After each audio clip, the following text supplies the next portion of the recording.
नमस्कार, रामात maths classes में आपका एक बार फिर स्वागत है। अब तक के वीडियो में हमने 1 करोड़ तक की जो पूर्ण संख्या है उनके बारे में हमने विस्तृत चर्चा की है। साथ ही हमने स्थानीय मान और तुलना किस तरह से की जाती है संख्याओं की, उसको भी हमने बहुत ही अच्छे तरीके से सरल भाषा में उसको समझा है।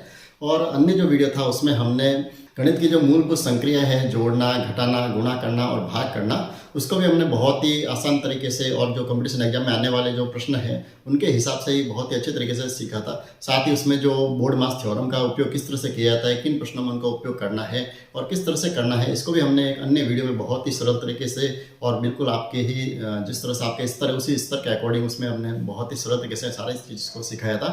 तो अगर कुछ साथी ऐसे हैं जो इस चैनल के साथ पहली बार जुड़े हैं या इस वीडियो को पहली बार देख रहे हैं, तो सबसे पहले मैं उनसे आग्रह करूंगा कि आप इस चैनल को एक बार सब्सक्राइब कर दीजिए। साथ ही जो बेल आइकन है आप उसको भी प्रेस कर दीजिए ताकि इससे संबंधित जो भी वीडियो कंटिन्यू जो बढ़ रहे हैं, बेसिक से संबंधित बन रहे हैं। हाँ, एक चीज़ और कह रहा हूँ, काफ़ी साथी ऐसे हैं जो मुझे कमेंट्स करके ये भी पूछ रहे हैं कि सर आप रीट के ही वीडियो बना रहे हैं क्या, हमारे लिए दूसरे जो तैयारी कर रहे हैं, कोई बैंक की तैयारी कर रहा है, कोई एसएससी की तैयारी कर रहा है, इसके अलावा पटवारी के एग्जाम के लिए भी पूर्व तैयारी कर रहे हैं। तो ऐसे बहुत सारे एग्जाम है जिनके वो मैथ्स की तैयारी कर रहे हैं, तो वो ये पूछ रहे हैं क्या ये हमारे वीडियो हमारे लिए भी उपयोगी हो सकते हैं क्या। तो उनको आप मैं उनको बिल्कुल ये श्योर कर दूं कि देखिए कोई भी एग्जाम हो जिसमें अगर मैथ्स का सिलेबस साथ में दिया हुआ है और उसमें बेसिक सभी एग्जाम के लिए एक ही रहता है, तो आप चाहे किसी भी एग्जाम की तैयारी कर रहे हो, हाँ हो सकता है उसमें प्रश्नों का स्टैंडर्ड जो होता है वो थोड़ा अलग हो सकता है, लेकिन आपको बेसिक तो सबसे पहले वही तैयार करना पड़ेगा। तो आप इन वीडियो को बिल्कुल देख सकते हैं, इसे समझ सकते हैं और आपका जो बेसिक है जब वो आपके अच्छा हो जाएगा तो आप कितने भी हाई लेवल के या किसी भी स्टैंडर्ड के जो प्रश्न आएंगे किसी भी स्तर के, तो उनको आप आसानी से सॉल्व कर पाएंगे। और इस रिट के बाद में मैं अन्य जो परीक्षा हैं उनके लिए भी इसी तरह से सारी वीडियो में बनाऊंगा। लेकिन उससे पहले ज़रूरी है कि बेसिक एक बार आप अच्छे से तैयार कर लीजिए इन वीडियो के माध्यम से, क्योंकि हर एग्जाम के लिए मैं अलग से पुनः ये वीडियो नहीं बनाऊंगा क्योंकि हम पुनः बेसिक तैयार करें और उसके बाद में फिर अभ्यास प्रश्नों को लें। तो एक बार ये सारे बेसिक जब हो जाएंगे तो फिर मैं दूसरे जो जितने भी एग्जाम हैं उनके भी हम इसी तरह से अभ्यास प्रश्नों को अच्छे अच्छे करेंगे। तो आप चैनल के साथ अगर जुड़े हैं तो आपको कहीं भी ये दिक्कत नहीं होगी कि हम किसी गलत चैनल के साथ जुड़े हैं। बिल्कुल आप विश्वास बनाए रखिए। आप चाहे किसी भी एग्जाम की किसी भी स्तर की तैयारी कर रहे हैं, आपको इस पर आपको बहुत ही अच्छी हेल्प मिलने वाली है। तो इसे आशा के साथ आपसे एक बार और निवेदन करूंगा, आपको अगर विश्वास हो तो आप इस चैनल को एक बार सब्सक्राइब जरूर करें और पिछले जितने भी वीडियो इनको आप एक बार जरूर देखें, आपको बहुत कुछ सीखने को मिलेगा। इन वीडियो में कहीं भी अनावश्यक बात नहीं की गई है, केवल हम विषय वस्तु पर आधारित ही सारी बातचीत करते हैं। जितना भी अभ्यास है उसी को अधिकतम मैं करने की कोशिश करता हूं। तो आप अगर वीडियो आपको अच्छा लगे तो आप लाइक जरूर करें और अपने साथियों के साथ शेयर भी करें ताकि उनको भी इस तरह के जो वीडियो बन रहे हैं उनसे बेनिफिट मिल सके। तो हमने जो चर्चा की थी तो रिट के अंतर्गत हमने पहली इकाई को पूरा कर दिया है और सेकंड जो इकाई वो चल रही है और सेकंड इकाई में भी हम लगभग अंतिम छोर की तरफ पहुंच चुके हैं। हमने भिन्नों पर आधारित तो सारी चर्चा की है जिसमें हमने भिन्नों की अवधारणा के बारे में समझा है, भिन्न कितने प्रकार की होती है, उचित भिन्न, अनुचित भिन्न और मिश्र भिन्न, उसको भी समझा था। साथ ही समान हर वाले और असमान हर वाले जो भिन्न हैं उनकी तुलना किस तरह से की जाती है उनको भी हमने एक वीडियो में बहुत ही सरल तरीके से समझा है। और भिन्नों को किस तरह से जोड़ना है या घटाना है या उनको गुणा किस तरह से किया जाता है या उनका भाग किस तरह से होता है, ये भी हमने बहुत ही सरल तरीके से सीखा है। और आज का जो वीडियो है उसमें हम ये सीखेंगे कि लघुत्तम समापवर्ती और महत्तम समापवर्तक किस तरह से किए जाते हैं। हाँ, एक चीज़ और आपको कह दूँ कि कई बार हम क्या करते हैं जब हम अभ्यास करते हैं तब हम ये देखते हैं कुछ टॉपिक हमें बहुत ही आसान लगते हैं और हम उनको बहुत ही सरलता से ले लेते हैं, उनके ऊपर ज़्यादा अभ्यास नहीं करते हैं। काफ़ी ऐसे मैंने बिंदु देखे हैं, जैसे भारतीय मुद्रा से संबंधित जो वीडियो बनाया था उसमें भी मुझे लगता है बच्चों ने इंटरेस्ट कम लिया है क्योंकि वो समझते हैं कि ये तो बहुत छोटी सी जानकारी है और हम उसको अच्छे से जानते हैं तो उसको हम ज़्यादा समझने की आवश्यकता नहीं है। लेकिन फिर भी मैं आपको दोस्तों बता दूं कि अब जब कंपटीशन की तैयारी कर रहे हो तो इस तरह की जो छोटी छोटी जो हम ये जो भूलें करते हैं यही हमें आखिर दिक्कत देती हैं। हम कुछ बिंदुओं को बिल्कुल सरलता से उनको आसान मान लेते हैं और कई बार उनसे ही संबंधित बहुत अच्छे प्रश्न बनकर आते हैं और फिर हमें वो प्रश्न दिक्कत देते हैं और जो हम सारी जो तैयारी करते हैं उस तैयारी में फिर हमें वो छोटी सी कमी भी हमें बहुत ही बड़ी भूल साबित होती है हमारे लिए और हम जो कंपटीशन से कहीं भी वंचित हो जाते हैं। तो आप किसी भी वीडियो को आप हल्के में ना लाएं, आपको हर वीडियो से कुछ ना कुछ सीखने को जरूर मिलेगा, कुछ नई जानकारी मिलेगी जो आपके कंपटीशन संबंधित आवश्यक होती है। मैं हर चीज़ उसमें छोटी छोटी बताने की जरूर कोशिश करता हूँ। आज का जो वीडियो है वैसे दिखने में तो ये भी आपको बहुत आसान लग रहा होगा कि लघुत्तम समापवर्ती और महत्तम समापवर्ती हम अच्छे से करना जानते हैं, तो इसमें प्रश्नों में कहीं दिक्कत नहीं आती। प्रश्न की भाषा ऐसी होती है कि जिसको आपको अच्छे से समझना होता है और जब ये आप तभी समझ पाएंगे जब आपके पास बेसिक इसका बहुत ही अच्छा हो। आपको जैसे इसी चैप्टर की बात करें तो लघुत्तम समापवर्ती और महत्तम समापवर्ती की जितनी भी करने की विधियां हैं सारी ही विधियां आपको आनी बहुत जरूरी है, तभी आप कंपटीशन में अच्छा फाइट कर सकते हैं। तो चलिए बिना समय गवाए आज का वीडियो हम शुरू करते हैं लघुत्तम समापवर्त्य और महत्तम समापवर्त्य।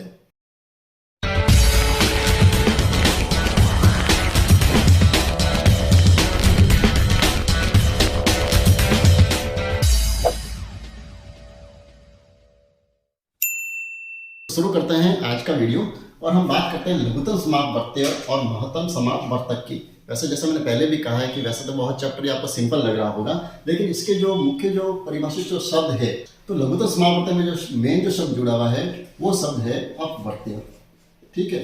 और महत्तम समापवर्त्य का अर्थ उसमें जो है वो शब्द है अपवर्तक। ये जो दो शब्द हमारे दिमाग में पूरी रूप से स्पष्ट हो जाएंगे तो हमें ये लघुत्तम समापवर्त्य और महत्तम समापवर्त्य अच्छे से समझ में आएगा कि रियल में ये क्या चीज है, ठीक है। अब लघुत्तम समापवर्त्य का अर्थ तो क्या है, लघुत्तम का अर्थ क्या होता है, सबसे छोटा। लघुत्तम का अर्थ है सबसे छोटा, यानी आपको ऐसी संख्या होनी चाहिए तो सबसे छोटी से छोटी संख्या हमको ढूंढनी है। फिर है समापवर्त्य, यानी सम और अपवर्त्य दो शब्द इसमें जुड़े हुए हैं। सम का मतलब क्या होता है समान, और हमको उनके अपवर्त्य सारे ढूंढने हैं। लेकिन कैसा अपवर्त्य ढूंढने, समान अपवर्त्य होने चाहिए। और समान अपवर्त्य हम कैसे ढूंढेंगे, जब दो या दो से अधिक संख्या होंगी उनमें हम इस तरह की चर्चा कर सकते हैं, ठीक है। तो हमें दो या दो से अधिक जो संख्या है उसमें हमें सबसे छोटी संख्या देखनी है, साथ में वो समान होनी चाहिए। और समान क्या होनी चाहिए, संख्या कैसे होनी चाहिए, सारे अपवर्त्य होने चाहिए। अब दिमाग में ये चीज आती है कि जब हमें अपवर्त्य शब्द कहीं मालूम नहीं है तो हम उनमें कौन सी संख्या ढूंढेंगे या कैसे उसको ढूंढ सकते हैं, ठीक है। तो सबसे पहले हम इसको समझते हैं कि अपवर्त्य क्या है। अपवर्त्य का दूसरा जो पारिभाषिक शब्द है वो है गुणज, ठीक है। वैसे जिन्होंने पिछला वीडियो देखा है तो उनको ये स्पष्ट रूप से मालूम है कि गुणज क्या होता है, क्योंकि उसमें मैंने बहुत ही सरल तरीके से ये समझाया था। फिर भी वापस हम दोहरान कर देते हैं कि गुणज का अर्थ होता है अगर कोई संख्या दी हुई है, किसी भी संख्या को अगर अन्य संख्या से आप जो गुणा करते हैं, किसी भी संख्या को अन्य संख्या से अगर गुणा करेंगे तो वो जो गुणनफल प्राप्त होगा वो सारे इसके क्या कहलाएंगे, गुणज, ठीक है। तो सिंपल से भाषा में आप एक एग्जांपल के द्वारा समझे, अगर मुझे 3 के गुणज लिखने हैं, क्या लिखने हैं, 3 के गुणज लिखने हैं, या हम लघुत्तम समापवर्त्य चैप्टर पढ़ रहे हैं तो इसको दूसरे शब्दों में कहे तो हम अगर 3 के अपवर्त्य अगर हमें लिखने हैं तो हम कैसे लिखेंगे, यानी हमें क्या करना है, 3 का हम किसी भी संख्या से गुणा करें। जैसे 3 को अगर 1 से गुणा करें तो हमें क्या मिलेगा, 3 को अगर मैं 2 से गुणा करूँ तो 3 दूनी 6, 3 को 3 से गुणा करें 3 तिया 9, 3 को 4 से गुणा करें 3 चौके 12, यानी ये जो सारे जो हमें गुणज मिले हैं ये कहलाते हैं 3 के अपवर्त्य। यानी 3, 6, 9, 12 इस तरह से आगे आप जिससे भी गुणा करते जाएंगे वो आपको सारे इसके क्या मिलेंगे, गुणज मिलेंगे। दूसरे शब्दों में कहें तो ये सारे क्या मिलेंगे, हमें अपवर्त्य मिलते जाएंगे, ठीक है। ये तो जो है लघुत्तम समापवर्त्य का अर्थ हमें यहाँ से मालूम पड़ेगा। यानी हमें जब दो या दो से अधिक संख्याओं के जब हम अपवर्त्य निकालेंगे और उनकी जब तुलना करेंगे तब हमें लघुत्तम समापवर्त्य प्राप्त होगा, ठीक है। अब इसी तरह से हम थोड़ा सा पहले चर्चा महत्तम समापवर्त्य में जो है उनकी भी चर्चा कर लेते हैं, फिर हम चैप्टर को आगे बढ़ाएंगे, ठीक है। अब जो बात आती है वो आती है अपवर्तक की। अब इसका भी शब्द क्या है, देखिए पहले इस शब्द को ही अपन समझते हैं। सबसे पहले तो लिखा हुआ है महत्तम। महत्तम का अर्थ होता है सबसे बड़ा। लघुत्तम समापवर्त्य में हमें क्या करनी है, सबसे छोटी संख्या ढूंढनी है, और महत्तम समापवर्त्य में सबसे बड़ी संख्या हमें ढूंढनी है, ठीक है। उसके बाद में आगे वही शब्द लिखा हुआ है, इसमें भी सम का अर्थ हो जाएगा समान, और अपवर्तक हमें ढूंढने हैं। दोनों ही शब्द बहुत ही मिलते जुलते हैं। इसमें अपवर्त्य शब्द है, इसमें अपवर्तक शब्द है, ठीक है। अपवर्तक का अर्थ होता है गुणनखंड। क्या होता है, गुणनखंड। यानी जब कोई संख्या दी हुई है उसके हम अगर जितने भी गुणनखंड हो सकते हैं वो अगर गुणनखंड करेंगे तो वो कहलाएंगे इसके अपवर्तक। अब गुणनखंड क्या होगा इसको भी अपन एग्जाम्पल से समझते हैं। जैसे एक संख्या दी हुई है, समझ लीजिए 12। अब मुझे 12 के अगर अपवर्तक लिखने हैं या उसके गुणनखंड लिखने हैं तो वो कौन सी संख्या होगी, यानी अपवर्तक या गुणनखंड कौन सी संख्या होगी, वे संख्या होगी जो इस संख्या को पूरी बार विभाजित कर सकता है। यानी ऐसी संख्या जिसका इसमें पूरा भाग जाए वो सारी संख्या इसके अपवर्तक कहलाएंगे, या सरल भाषा में कहें तो गुणनखंड कहलाएंगे, ठीक है। तो अब देखिए 12 में किस किस संख्या का पूरा भाग जाता है, तो सबसे पहले तो देखिए तो 1 का भाग इसमें पूरा जाता है, उसके बाद में 2 का भाग पूरा जाएगा, 3 का भाग भी इसमें पूरा जाएगा 12 में, 4 का भाग भी इसमें पूरा जाएगा, उसके बाद में 6 का भाग पूरा जाता है, और 12 का भाग पूरा जाता है, ठीक है। तो ये जो संख्या हमें मिली है 1, 2, 3, 4, 6 और 12, ये सारे इसके क्या कहलाएंगे, गुणनखंड कह सकते हो या इसको अपवर्तक कहेंगे, ठीक है। तो जब ये दो चीज़ें हमारे दिमाग में अच्छे से होगी तो हमारे प्रश्न कहीं भी गलत नहीं होंगे, चाहे प्रश्न की भाषा कैसे भी बदल दी जाए तो हम उसको आसानी से कर सकते हैं। हाँ, एक चीज़ और आपसे कहूँगा कि जब भी आप ये वीडियो देखें तो अपने साथ में कॉपी और पेन लेके ज़रूर बैठें, ताकि आपको जो भी इस तरह की जो चीज़ें होती है, छोटी छोटी चीज़ें जो आपको लगती है कि नहीं इसे नोट करना चाहिए, तो उसे आप साथ ही साथ नोट भी करते रहें, तो आपके लिए बहुत ही एक अच्छा नोट्स भी तैयार हो जाएंगे मैथ्स के, और भविष्य में भी आपके वो बहुत अच्छे से काम आएंगे। चलिए, तो सबसे पहले हम महत्तम समापवर्तक को समझते हैं। महत्तम समापवर्तक को अंग्रेजी में क्या बोलते हैं? हाईएस्ट कॉमन फैक्टर, HCF, या हिंदी में इसको शॉर्टकट जो कहते हैं हम कहते हैं महत्स। ठीक है, इसको कहीं भी ध्यान रखें, मसपर नहीं कहते हैं, कई बार हम मसपर इसको बोलते हैं, लेकिन इसका रियल में नाम क्या है? महत्तम समापवर्तक, यानी महत्तम का म और समाप्त होगा स, यानी म से इसको केवल बोला जाए। ठीक है, यानी महत्तम समापवर्तक हम ज्ञात करने के लिए हमें क्या करना पड़ेगा? हम इसकी जो विधियां हैं उनको हम समझते हैं कि हम महत्तम समापवर्तक कौन कौन सी विधि के द्वारा ज्ञात कर सकते हैं। ठीक है, तो सब पहली जो विधि है वो विधि है जो हमने जो देखा है, इसके अपवर्तक जो ढूंढते हैं हम, उस अपवर्तक के द्वारा महत्तम समापवर्तक कैसे ज्ञात किया जाता है। ठीक है, सबसे पहले हम यही समझेंगे और इसको एक एग्जांपल के द्वारा समझते हैं। हमारे पास एक एग्जांपल है, जैसे हमें 12 व 18 का महत्तम समापवर्तक ज्ञात करना है। कौन सी विधि द्वारा? हम इसके अपवर्तक लिख के ज्ञात करेंगे। तो सबसे पहले तो मैं यहाँ क्या करूँगा, 12 के अपवर्तक लिखूंगा। ठीक है, तो 12 के अपवर्तक कौन कौन से होंगे? अभी हमने देखा है कि ऐसी संख्या जिनका इसमें पूरा पूरा भाग जा सकता है। तो 12 में किसका भाग पूरा पूरा जाएगा? 1 का भाग पूरा पूरा जाएगा, 2 का भाग पूरा पूरा जाएगा, 3 का भाग जाएगा, 4 का भाग पूरा पूरा जाएगा, 6 का भाग जाएगा और 12 का भाग पूरा पूरा जाएगा। ठीक है, ये तो हो गए 12 के अपवर्तक। इसी तरह से हम दूसरा जो संख्या दी हुई, कौन सी दी हुई है? 18। तो 18 के हम अपवर्तक ज्ञात करते हैं। ठीक है, अब 18 के अपवर्तक हम कैसे ज्ञात कर सकते हैं? या तो सिंपल तरीका, अगर छोटे संख्या हो तो हम इसको सीधा ही यहाँ लिख सकते हैं कि इसमें किस किस संख्या का पूरा पूरा भाग जाता है। और अगर बड़ी संख्या है तो देखिए, इसको करने का एक तरीका है सिंपल सा। आप क्या कीजिए, 18 का जैसे उसमें कंटिन्यू आप भाग देते जाइए। जैसे हम 18 में अगर 1 का भाग देंगे तो कितनी बार जाएगा? 18 बार। अगर 2 का भाग दिया 18 में कितनी बार जाएगा? 9 बार।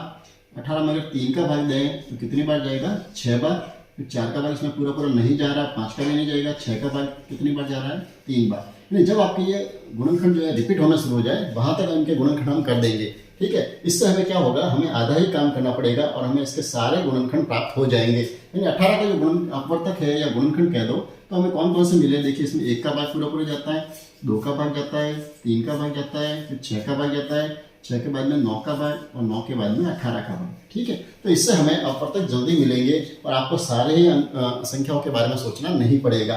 तो ये दोनों हमने अपवर्तक लिख दिए। अब हम इनका क्या ज्ञात करना है? हमें इनका महत्तम समापवर्तक ज्ञात करना है। तो महत्तम समापवर्तक का क्या अर्थ होता है? महत्तम का अर्थ अभी हमने देखा है, सबसे बड़ी से बड़ी संख्या होनी चाहिए और समान होना चाहिए अपवर्तक। सबसे बड़ा अपवर्तक आपको ढूंढना है। ये जो सारे अपवर्तक दिए हुए हैं और सम का मतलब समान है, कॉमन है, कॉमन का अर्थ जो दोनों में हो, वो हम सबसे पहले तो हम ये करेंगे कि हम इनके समापवर्तक ढूंढते हैं। क्या ढूंढते हैं हम? समापवर्तक, कि कौन कौन से है जो दोनों में समान है। देखिए, 1 का भाग दोनों में जा रहा है, उसके बाद में 2 का भाग भी दोनों में जाता है, 3 का भाग भी दोनों में जाता है, 4 का भाग दोनों में नहीं जा रहा है, 6 का भाग दोनों में जाता है। बस ये जो इसके सारे जो समान अपवर्तक हमें प्राप्त हुए हैं, ये तो है इसके समान अपवर्तक। ठीक है, अब हमें महत्तम समापवर्तक देखना है, सबसे बड़ा अपवर्तक कौन सा है। तो इसमें मुझे दिख रहा है सबसे बड़ा जो अपवर्तक है कौन सा है? 6। तो इसका जो महत्तम समापवर्तक आ जाएगा वो क्या आ जाएगा? 6। अब दूसरी विधि की तरफ बढ़ते हैं जो ज्यादा प्रचलन में है और हम भी अधिकांश उसी विधि का उपयोग करते हैं। वो विधि है अभाज्य गुणनखंड विधि। ठीक है, इसी विधि के द्वारा हम अधिकांशतः अभाज्य गुणनखंड विधि, अधिकांशतः हम इसी विधि का प्रयोग करते हैं जब हमें महत्तम समापवर्तक ज्ञात करना हो।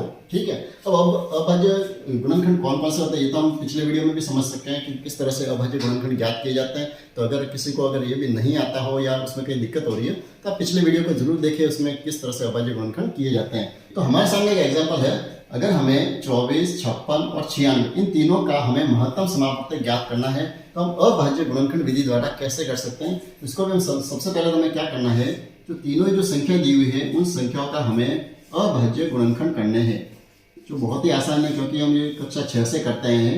तो हमारे दिमाग में बहुत ही अच्छे ये कॉन्सेप्ट क्लियर हो चुका है कि हम सारे अभाज्य जल्दी कर सकते हैं। सबसे पहले हमने 24 के अभाज्य कर दिए, 2 का भाग दिया कितनी बार? 12 बार, वापिस 2 का भाग दिया 6 बार, 6 में 2 का भाग दिया 3 बार और 3 में 3 का भाग दे दिया 1 बार। ठीक है, इसी तरह से 56 में 2 का भाग दे दिया, कितने आ गए 28, 28 में पुनः 2 का भाग दे दिया 14, 14 में 2 का भाग दे दिया 7 और 7 में 7 का भाग दे दिया 1।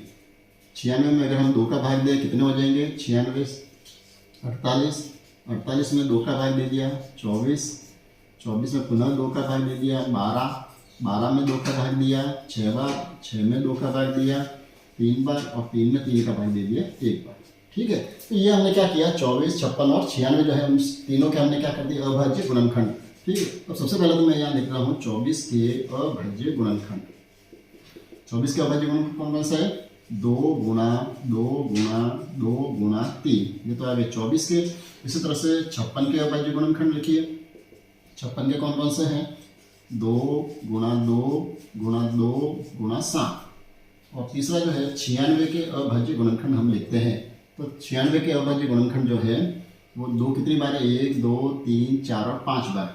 ठीक है, तो 2 गुणा 2 गुणा 2 गुणा 2 गुणा 2 और 3 जो गुणज है वो कितनी बार है 1 बार। ठीक है, अब इनका हम महत्तम समावर्तक ज्ञात करते हैं। तो महत्तम समावर्तक क्या करना है हमें समान अपवर्तक ढूंढने हैं। लेकिन यहाँ हमने गुणनखंड लिखे हैं तो इसमें हम समान गुणनखंड ढूंढेंगे। जैसे देखिए 2 इसका भी गुणनखंड है, इसका भी गुणनखंड है, इसका भी गुणनखंड है। ठीक है, तो एक तो इसका कॉमन गुणनखंड आ गया 2। उसके बाद में देखिए 2 इसमें भी है, 2 इसमें भी कॉमन है, 2 इसमें भी कॉमन है, तो दूसरा और आ गया 2। उसके बाद में 2 इसमें भी है, इसमें भी है और इसमें भी है, तो ये आ गया 2। ठीक है, उसके बाद में देखिए 3 दोनों में है लेकिन इसका गुणनखंड नहीं है। इसी तरह 7 है इसमें है लेकिन दूसरा में नहीं। तो इसके जो कॉमन गुणनखंड आगे कितने आ गए 2 दूनी 4, 4 दूनी 8, यानी इसका जो महत्तम समावर्तक आ गया वो हमें कितना प्राप्त हो गया है 8। ठीक है, तो ये एक महत्तम समावर्तक ज्ञात करने की बहुत ही आसान विधि है जो हम अक्सर इसको यूज़ करते हैं। हाँ, इसकी दूसरी विधि एक और है जो आपकी गाइड में शायद कहीं लिखी हुई हो सकती है कि अभाज्य गुणनखंड को संक्षिप्त विधि द्वारा भी कर सकते हैं। कैसे, जैसे हमें दिया हुआ है 24, 56 और 96। ठीक है, इस विधि का भी कई बार आपके गाइड में दिया हुआ हो सकता है, कहीं भी आपको कन्फ्यूजन नहीं हो। इसको मैं आपको सॉल्व करके बता देता हूँ कि इसको हम किस तरह सॉल्व करते हैं। इसमें वही जो हम अभाज्य गुणन करते हैं, जैसे 24 में कितनी बार 12 बार, 56 को हमने कर दिया 28 बार और 96 में कर दिया 48 बार। ठीक है, फिर पुनः 2 का भाग दे दिया, इसमें कितनी बार 6 बार, इसमें हो गए 14 बार, इसमें हो गए 24 बार। पुनः 2 का भाग दिया हमने, इसमें 3 बार, इसमें 7 बार और इसमें 12 बार। ठीक है, अब जब हमें महत्तम समावर्तक करना है तो आप ध्यान रखें केवल हमें वही तक गुणनखंड करने हैं जब तक किसी संख्या का सभी जो संख्या दी सब में भाग जाना चाहिए। ठीक है, तो अगर जैसे यहाँ पर हमें 3, 7 और 12 मिल रहे हैं, यानी यहाँ पर ऐसी कोई संख्या नहीं है जिसका भाग तीनों में जा सकता है। अगर 2 का भाग है तो 12 में जा सकता है लेकिन अन्य संख्या में नहीं जा सकता, या 3 में और 12 में जाता है लेकिन 7 में नहीं जा सकता। तो ऐसी संख्या नहीं, हमें वही लिखने हैं जो हमें कॉमन दिखे, तीनों में भाग जा सकता है। तो ये जो हमें प्राप्त होगा इससे भी हमें महत्तम समावर्तक प्राप्त हो सकता है। कौन सा 2 गुणा 2 गुणा 2 कितने हो गए ये 8। तो इस तरह से भी हम अभाज्य गुणनखंड विधि द्वारा महत्तम समावर्तक ज्ञात कर सकते हैं। आगे बढ़े और हम महत्तम समावर्तक ज्ञात करने की तीसरी विधि जो है भाग विधि, उस विधि को भी हम अच्छे से समझते हैं। क्योंकि कंप्यूटर संख्या में हो सकता है अगर आप तीनों में से जो विधि आपको ज़्यादा अच्छे से आए उस विधि से आप करेंगे तो आपके समय की बचत होगी और आप प्रश्नों को जल्दी कर पाएंगे। इसलिए तीनों ही विधि हमारे दिमाग में होनी आवश्यक है। चलिए, तो पहला जो इसमें एग्जाम्पल लिया है, जैसे अगर मुझे 42 और 70 दो संख्याओं का अगर मुझे महत्तम समावर्तक ज्ञात करना है, कौन सी विधि से, अगर भाग विधि से करना है तो हम क्या करेंगे, जो छोटी संख्या है उसको तो भाग हमेशा भाज्य छोटी संख्या को भी बनाया जाता है और बड़ी संख्या जो इसको हम बनाएंगे भाज्य। ठीक है, अब हमें क्या करना है, इस 42 का 70 में भाग दे दीजिए। 42 का 2 से गुणा करेंगे तो शायद 84 ज़्यादा हो जाएंगे, एक बार ही भाग जाएगा, 42 से कम 42। ठीक है, ये दे दिया हमने भाग, घटा दीजिए कितने बच गए 8, या 6 में से 4 गए 2, शेष क्या बच गए 28। अब भाग विधि में हमें क्या करना है, जो हमें शेष जो बना है उस शेष को आपको पुनः ही भाजक बनाना है। शेष जो बचा उसको हम क्या करेंगे, पुनः ही भाजक बनाएंगे और जिसका हमने पहले भाग दिया है उसको हम बनाएंगे यहाँ पर भाज्य। ठीक है, अगर आपको इस तरह समझ में नहीं आए तो हम इसको अलग अलग भी कर सकते हैं। सबसे पहले मैंने जैसे 42 में 70 का भाग दिया, एक बार कितना है 42, शेष बच गए 28। ठीक है, नेक्स्ट में हमें क्या करना है, 28 में हम जो पहले जो हमारा भाजक था 42 उसका हम भाग दे सकते हैं। कितनी बार जाएगा भाग, 42 इस 28 में एक बार ही जाएगा, 28 से कम 28, घटा दीजिए कितने आ गए 4, यहाँ हो गए 3 में से 2 गए 1, क्या बचा 14। अब 14 को हमें जब तक हमें यहाँ पर शेषफल 0 नहीं आए तब तक हमें ये क्रिया इसी तरह दोहरानी है। ठीक है, हम इसको चाहे तो अलग अलग भी कर सकते हैं। अगर आपको कहीं भी दिक्कत आ रही है तो आप इस तरह से अलग अलग भी कर दीजिए। अब पुनः 14 का भाग दे दिया हमने किसने में, 28 में, 14 दूनी 28 और ये हमारा भाग खत्म हो जाएगा। और हमें समय की बचत करनी है तो हम सीधा भी यहाँ कर सकते हैं। ये लिख दिया हमने 28, 14 दूनी 28 और हमें मिल जाएगा 0। तो उसके बाद हमें ये देखना है कि हमने जो अंतिम जो भाजक दिया है, जिसका हमने भाजक बनाया है, जिसका भाग दिया है, वो हमारा होता है इसमें महत्तम समापवर्तक, यानी 14 जो होगा वो हमारा आंसर हो जाएगा। अगर हमारे पास 3 संख्याएं हो, जैसे 40 है, 60 है, 90 है, तो अब उसमें हमें क्या करना है, कहीं भी घबराने की जरूरत नहीं है। आप इसमें किन्हीं भी 2 संख्याओं का पहले आंसर ज्ञात कर सकते हैं। लेकिन सबसे अच्छा ये रहता है कि आप सबसे छोटी जो संख्या है उसको तो बना लीजिए भाजक, और सबसे जो बड़ी संख्या है उसको बना दीजिए भाज्य। ठीक है, तो हम सबसे बड़ी संख्या में सबसे छोटी संख्या का भाग दे दीजिए। कितनी बार जाएगा इसमें, 40 दूनी 80, शेष कितने बच गए 10। अब 10 को हम क्या करेंगे, पुनः भाज्य बना लेंगे और यहाँ भाज्य कौन सी संख्या लिखेंगे, जिसका हमने पहले भाग दिया है 40 का। ठीक है, तो 10 का भाग 40 में कितनी बार चला जाएगा, 4 बार। ये हमें आंसर मिल गया 10। ठीक है, अब हमें अगला काम ये करना है, यहाँ से हमें जो महत्तम समापवर्तक प्राप्त हुआ है उसका हम जो तीसरी जो संख्या बची है, आप इसमें पुनः हमें भाग देना पड़ेगा। हमें जो आंसर मिला है कितना मिला है 10, और जो संख्या बच गई वो कौन सी बची है 60। अब इसमें हम भाग दे देंगे कितनी बार, 6 बार, और ये भाग हमारा पूरा हो गया। ठीक है, कई बार ऐसा हो सकता है कि यहाँ पर भाग पूरा ना हो, यहाँ पर शेष संख्या बचे, तो हम पुनः उसको भाजक बनाएंगे और इसको हम भाज्य बनाकर आगे करते जाएंगे और अंतिम रूप से हमें जो भाजक मिलेगा वो हमारा महत्तम समापवर्तक होगा। तो यहाँ पर तो इस प्रश्न में हमें जो महत्तम समापवर्तक प्राप्त हुआ वो कितना मिला है हमें 10। तो ये हमारा महत्तम समापवर्तक होगा कौन सी विधि द्वारा, भाग विधि द्वारा। तो आगे बढ़ते हैं, अब हम लघुत्तम समापवर्तक को समझते हैं कि लीस्ट कॉमन मल्टीपल हम किस तरह से ज्ञात कर सकते हैं। एलसीएम जो है लघुत्तम समापवर्तक या उसको लसा कह दो, इसके करने की कौन कौन सी विधियां हैं। इसकी भी सबसे पहले जो विधि है जो हमने शुरू में ही देखा था, क्या करना है हमें, हम इसके अपवर्त्य ज्ञात करके लघुत्तम समापवर्तक ज्ञात कर सकते हैं। ठीक है, तो पहली जो विधि है वो कौन सी है, अपवर्त्य विधि, जिसमें हमें क्या करना है, जो जितनी भी संख्या दी हुई होगी उनके हम अपवर्त्य या गुणज ज्ञात करके लघुत्तम समापवर्तक ज्ञात करेंगे। एक एग्जांपल हमारे सामने, जैसे हमें 10 और 15 का लघुत्तम समापवर्तक ज्ञात करना है, तो हम क्या करेंगे, हमें सबसे पहले 10 के अपवर्त्य लिखने हैं, साथ ही हमें किसके लिखने हैं, 15 के भी अपवर्त्य हम लिखेंगे। दोनों के अपवर्त्य लिखकर फिर हम इसमें से समान अपवर्त्य जो है उनको हम ढूंढने की कोशिश करेंगे।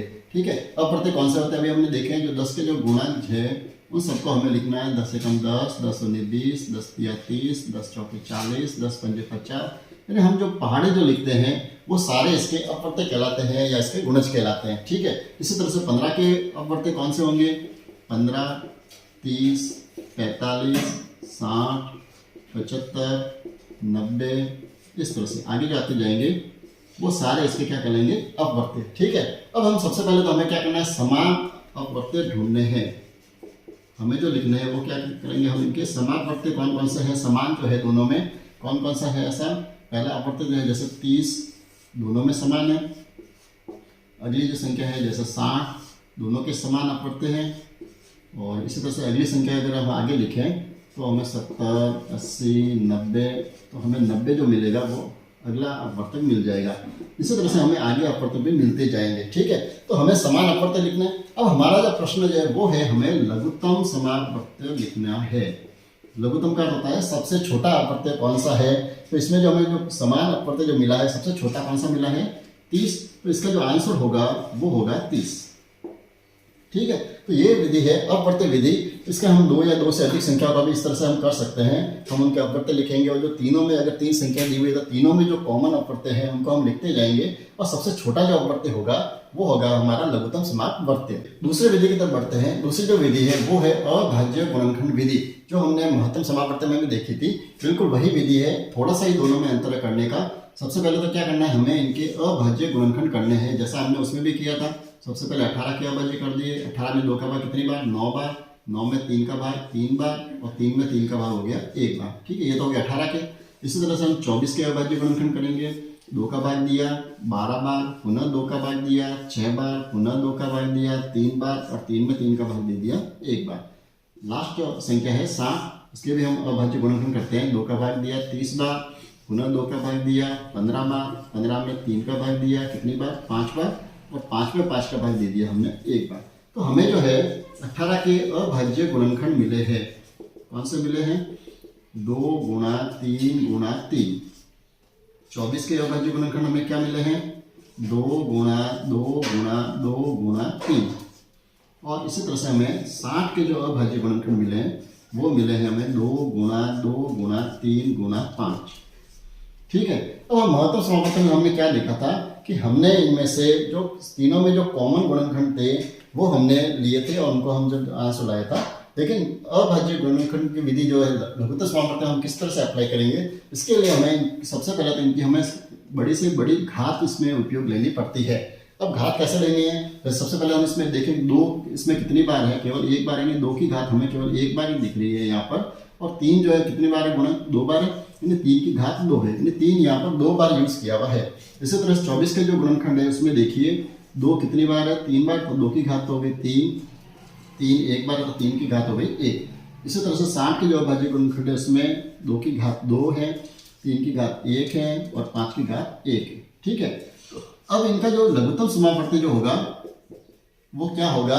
हमें जो इनकी है बड़ी से बड़ी घात लिखनी है। क्या करना है हमें? जो इसमें ये याद रखें कि इसमें कॉमन होने जरूरी नहीं है कि गुणनखंड सब में होने चाहिए, ऐसा आवश्यक नहीं है। आपको जितने भी इसके अभाज्य गुणनखंड मिले हैं वो हमको सारे लिखने हैं और उसकी अधिकतम घात हमें लिखनी है। सबसे पहले हम देखें 2 की घात यहाँ पर कितनी है। जैसे पहले में यहाँ 2 की घात 1 है, इसमें 2 की घात 3 है, इसमें 2 की घात 2 है, तो अधिकतम हमें 2 की घात कितनी मिली है? 3। तो 2 की घात 3। इसी तरह से 3 की घात देखें तो यहाँ 3 की घात 1 है, 3 की घात 1 है, इसमें 3 की घात 2 आ रही है, तो हम 3 की घात 2 लिखेंगे। साथ ही 5 की घात जो है वो दोनों में नहीं है लेकिन फिर भी एक जगह यूज हो रही है, तो उसको भी हमें यहाँ लिखना पड़ेगा। ठीक है। अब हमें प्राप्त होगा इससे 2 की घात 3 का अर्थ क्या हो गया? 2 गुणा 2 गुणा 2 कितने हो गए? 8। 3 की घात 2 का अर्थ हुआ 3 का 3 से गुणा कर दिया, 3 3 9, और 5 की घात 1 का अर्थ हुआ 5। ठीक है। अब इनका आप गुणा कर दीजिए तो आपको मिल जाएंगे। जैसे 8 का गुणा 5 से 8 पंजे कितने हो गए? 40। 40 को 9 से गुणा करेंगे, 9 चौक 36, 360 आ जाएगा इसका लघुत्तम समापवर्त्य। ठीक है। तो ये है लघुत्तम अभाज्य गुणनखंड विधि द्वारा लघुत्तम समापवर्त्य कैसे ज्ञात करते हैं। इसी तरह महत्तम समापवर्त्य जो है उसमें जो घात को रूप में अगर हम उसको करना चाहें तो उसमें जिसमें हम अधिकतम घात लिखते हैं और उसमें हम न्यूनतम घात लिखी जाती है। ठीक है। तो हमें महत्तम समापवर्त्य प्राप्त हो सकता है, लेकिन उसमें ये ध्यान रखना है कॉमन होना जरूरी है। सब सारी घातें उसमें नहीं लिखी जाती है। अभी अपन जब बीजीय व्यंजकों के बारे में जब समझेंगे तो उसमें अपन इस तरह से घात के रूप में करेंगे तो उसको आप अच्छे से समझ पाएंगे। आगे बढ़े और लघुत्तम समापवर्त्य ज्ञात करने की जो तीसरी जो विधि है संक्षिप्त विधि, इसी विधि का हम अधिकांशतः उपयोग करते हैं। इसी विधि के द्वारा हम लघुत्तम समापवर्त्य ज्ञात करते हैं, तो उस विधि को भी समझ लेते हैं। तो इसमें संक्षिप्त विधि में आपको क्या करना है? 18, 24 और जो 60 है इन तीनों के अभाज्य गुणनखंड हम एक साथ ही करेंगे। इस तरह से हमें जो है सीधे ही लघुत्तम समापवर्त्य प्राप्त हो जाता है। सबसे पहले हमने 2 का भाग दिया, कितनी बार गया इसमें? 9 बार, 24 में 12 बार और 60 में 30 बार। ठीक है। पुनः हमने 2 का भाग दिया। अब यहाँ पर जिस संख्या में पूरा भाग नहीं जाता है उसको हम ऐसे ही पुनः लिखेंगे। 12 में कितनी बार? 6 बार और 30 में हो गया 15 बार। ठीक है। अभी यहाँ पर 2 का भाग जा रहा है तो हम पुनः देना पड़ेगा। 9 में नहीं जाता, 6 में कितनी बार? 3 बार और यहाँ पर 15 में भी नहीं जाएगा पूरा, तो हमने ऐसे लिख दिया। अब हमें 3 का भाग यहाँ दिख रहा है कि सब में पूरा जा सकता है। 3 का भाग 9 में कितनी बार? 3 बार, 3 में 3 का 1 बार और 15 में हो गया 5 बार। पुनः हमने 3 का भाग दे दिया, 3 में 1 बार या 1, 5 में नहीं जाएगा। अब यहाँ पर 5 का भाग दे दिया और हमें जो है लघुत्तम समापवर्त्य बहुत ही जल्दी हमें प्राप्त हो जाएंगे। अब हम इनके जो गुणनखंड करेंगे तो हमें लघुत्तम समापवर्त्य प्राप्त हो जाएंगे। कौन कौन से हमें अभाज्य गुणनखंड मिले? हमें 2 गुणा 2 गुणा 2 गुणा 3 गुणा 3 गुणा 5। यानी हमें जो अभी प्रश्न किया था घात के रूप में 2 की घात 3 मिली, 3 की घात 2 मिली और ये 5 की घात हमें 1 मिली। यानी जो हमने गुणनखंड विधि में भी जो हमने देखा था वही चीज़ हमें यहाँ पर सीधे ही प्राप्त हो जाएगी। तो हमें ज़्यादा मशक्कत नहीं करनी पड़ेगी और हमें जो आंसर मिल जाएगा कितना मिल जाएगा? 360। तो ये एक संक्षिप्त विधि है और अधिकांशतः हम इसी विधि का प्रयोग करते हैं जब हमें लघुत्तम समापवर्त्य ज्ञात करना हो। तो आशा करूंगा आज के वीडियो में आपने बहुत ही सरल तरीके से लघुत्तम समापवर्त्य और महत्तम समापवर्त्य को ज्ञात करना सीखा है। फिर भी आपको कोई ऐसा बिंदु है जो आपको सही रूप से समझ में नहीं आया है, उसमें आपको कहीं भी थोड़ा कन्फ्यूजन है, तो आप कमेंट में ज़रूर लिखें, ताकि नेक्स्ट जो वीडियो बनेगा उसमें अपन उस समस्या का समाधान कर देंगे। तो अगर आपको वीडियो अच्छा लगा हो तो आप लाइक ज़रूर करें, अपने साथियों के साथ शेयर भी करें, ताकि उनको भी बेनिफिट मिलता रहे। चूँकि ये वीडियो बहुत बड़ा बन रहा है तो मैं नहीं चाहता कि ज़्यादा बड़ा वीडियो बने और आपके समय कहीं भी खर्च हो। तो अगले वीडियो में अपन बात करेंगे, क्योंकि कुछ जो चीज़ें इसमें रह गई है जो कंपटीशन एग्जाम में ज़रूर आती हैं, उनको हम अगले वीडियो में लेंगे। जिस तरह जैसे लघुत्तम समापवर्ती और महत्तम समापवर्ती में क्या संबंध है आपस में, या भिन्न जो संख्या है, भिन्न संख्याओं का महत्तम समापवर्ती लघुत्तम समापवर्ती किस तरह से ज्ञात करना है, या बीजीय व्यंजक जो है उनका भी लघुत्तम समापवर्ती महत्तम समापवर्ती किस तरह से ज्ञात करना है, इसको हम अगले वीडियो में समझेंगे। क्योंकि कंपटीशन एग्जाम में अधिकांशतः जो बीजीय व्यंजक जो होते हैं उनके ही लघुत्तम समापवर्ती और महत्तम समापवर्ती पूछे जाते हैं, तो वो हमारे दिमाग में होने बहुत ही ज़्यादा ज़रूरी है। तो मिलते हैं अगले वीडियो में। तो आप बने रहिए चैनल के साथ, और इसी तरह से अगर चैनल सब्सक्राइब नहीं किया है तो एक बार पुनः निवेदन करूंगा, आप चैनल को सब्सक्राइब जरूर करें और अपने साथियों को भी इसके लिए निवेदन करें। तो मिलते हैं अगले वीडियो में। धन्यवाद।